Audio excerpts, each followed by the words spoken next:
Live షోకి తిరిగి స్వాగతం. ఏపీ సర్కార్ నిర్మిస్తున్నది ప్రజా రాజధాని కాదు కార్పొరేట్ల రాజధాని అన్న ఏపీ సిపిఐ కార్యదర్శి రామకృష్ణ గారి వ్యాఖ్యలను సమర్థిస్తారా అంటే 30% మంది మాత్రం అవునండి, 70% మంది కాదన్నారు. ఇక తెలంగాణలో కళాకారులు తెలంగాణ ఉద్యమంలో చాలా కీలక పాత్ర పోషించారు. వారిలో చాలా నిన్న కొంతమంది నిరసన ధూమ్ధామ్ నిర్వహించి కళాకారులకు అన్యాయం చేస్తారా అంటూ గజ్జెగట్టి గందరగోళం సృష్టిస్తున్నారు. మీరేం చెప్తారు? రసమై బాలకృష్ణ కూడా స్వయంగా కళాకారుడు, ఆయన మీద ఇప్పుడు ఈ తిరుగుబాటు రావటం ఏమని బాలరాజు గారు ఎందుకు ఇట్లా అవుతుంది? కళాకారులు అంటేనే తెలియనటువంటి పార్టీలు నాయకులు చేస్తున్నటువంటి విమర్శ తప్పిస్తే ఉద్యమం కోసం కళాకారులు పనిచేసిన తెలియని నాయకులు ఎవరెవరు మాట్లాడుతున్నటువంటి ప్రతి ఒక్కరికి తెలిసినా తెలియనట్టుగా యాక్ట్ చేస్తున్నటువంటి వాళ్ళు అనుకోవచ్చు. లేదంటే వాస్తవంగా ఈరోజు ఎన్నికల హామీలో కూడా పెట్టలేదు మేము కళాకారులకు ఉద్యోగాలు ఇస్తామని చెప్పేసి.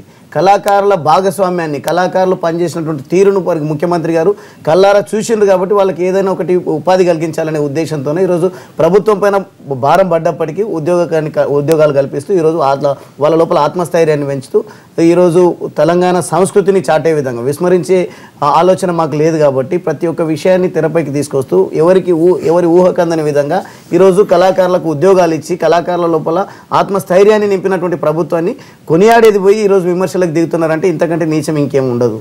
ప్రతి ఒక్క వర్గానికి న్యాయం చేసే విధంగా ప్రభుత్వం ముందుకు పోతా ఉంది. ప్రతి కులాలకు విషయంలో కూడా ఏ రకమైన నిర్ణయాలు తీసుకుంటున్నారు.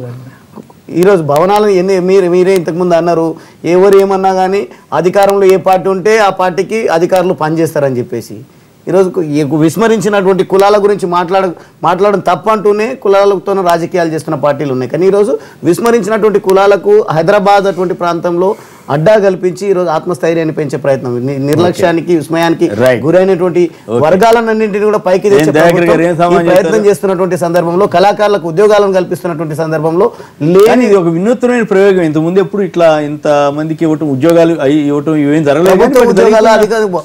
ఎంతమంది పెద్ద హోదా ఇస్తున్నారు, ఒక్కొక్కరికి సీనియర్ అసిస్టెంట్ జూనియర్ అసిస్టెంట్ హోదాలు కల్పిస్తూ ఈరోజు కళాకారులను వాళ్ళ లోపల ఆత్మస్థైర్యాన్ని నింపుతున్నారు. అయితే మరి విమర్శలు రాకుండా ఉండగలిగితే బాగుండేది. ఇక విమర్శలు వాళ్ళ ఉనికి కోసం చేస్తున్నటువంటి విమర్శలు తప్పిస్తే కళాకారులందరూ కూడా ఈరోజు మీరు పేపర్లలో చదవండి, ఈ రకంగా మహిళా కళాకారులను మహిళలను విమర్శించడం పత్రికల్లో రాయడం అనేది నిజంగా సిగ్గుచేటుగా భావిస్తున్నామని చెప్పేసి కళాకారులు వాళ్ళ ఆవేదన వ్యక్తం చేస్తున్నారు. ఎక్కడ వాళ్ళు తిట్టిన వాళ్ళ గురించి కొన్ని పత్రికలు వస్తే పొగిడే వాళ్ళ గురించి కొన్ని పత్రికలు పనిగట్టుకొని ఈరోజు చేస్తున్నటువంటి పరిస్థితి తప్పిస్తే కళాకారులకు ఉద్యోగాలు ఇస్తామని చెప్పేసి మా మేనిఫెస్టోలో పెట్టలేదు మేము.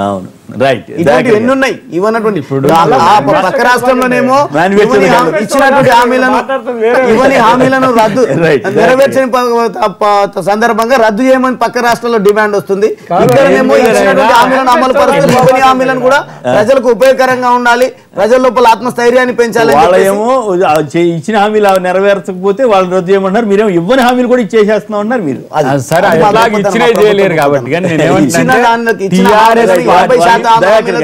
మొదటి కేబినెట్ సమావేశంలోనే ఆమోదం తెలిపిన ప్రభుత్వం ఘనత టిఆర్ఎస్ పార్టీ ఈ విషయంలో కూడా కాంగ్రెస్ పార్టీ అంటే బాగుండు అన్నట్టున్నది మన ఉంది. కాంగ్రెస్ పార్టీ అంటే అదే కోరుకుంటున్నాను. అది కళాకారులకు ఉద్యోగాలు, కళాకారులు మీరు కళాకారుల మీకు ఉద్యోగాలు కావాలని చెప్పారు.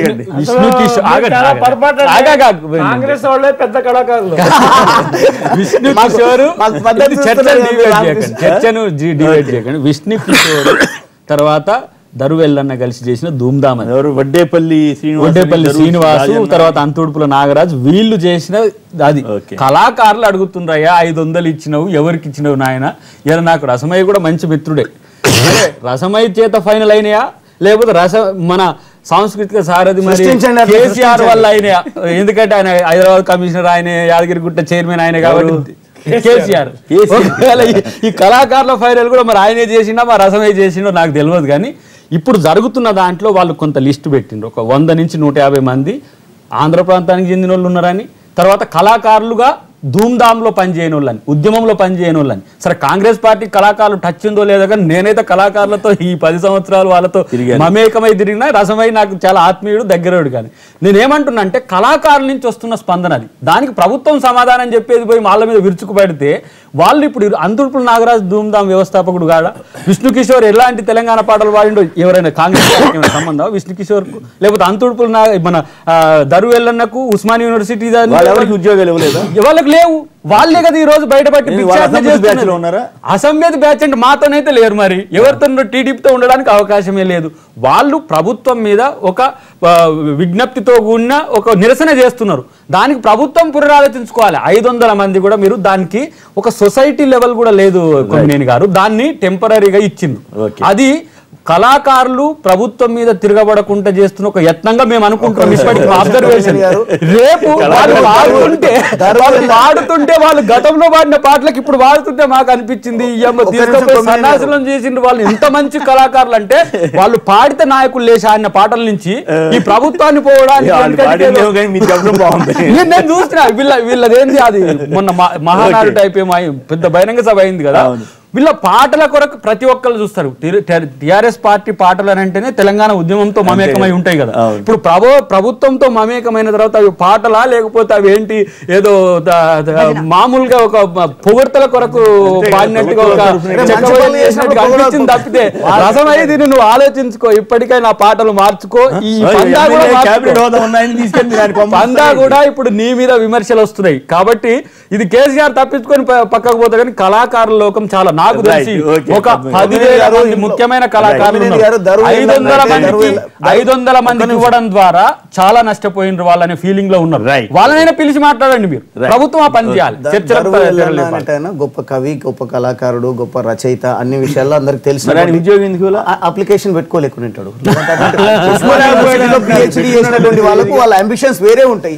కళాకారుల కోటాలో ఉద్యోగం తీసుకున్నటువంటి ఈయన స్థితిలో వాళ్ళు ఉండాలని ఇటువంటి నిజంగా కనుక ఆయనకు ఉద్యోగం కావాలనుకుంటే నేను హామీ ఇస్తున్నా, నిజంగా కనుక అతనికి ఉద్యోగం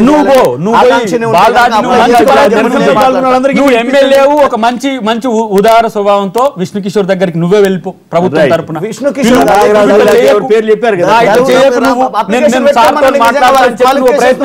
పెట్టుకుంటేనే కదా పారదర్శకత్వంతో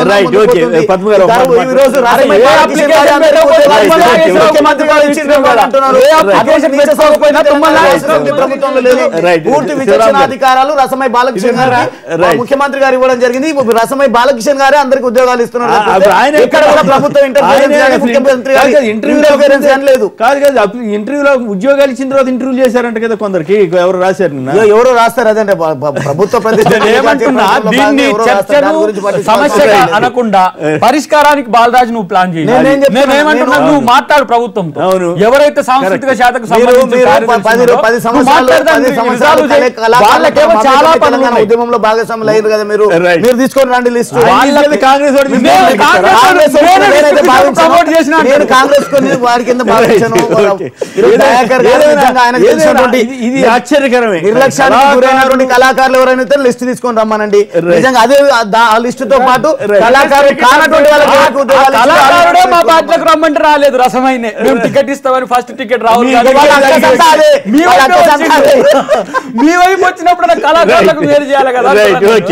రైట్, ఓకే. ఏదేమైనా కళాకారుల వైపు నుంచి వస్తున్న నిరసన ప్రభుత్వం జాగ్రత్తగా ఆలోచిస్తే మంచిదేమో.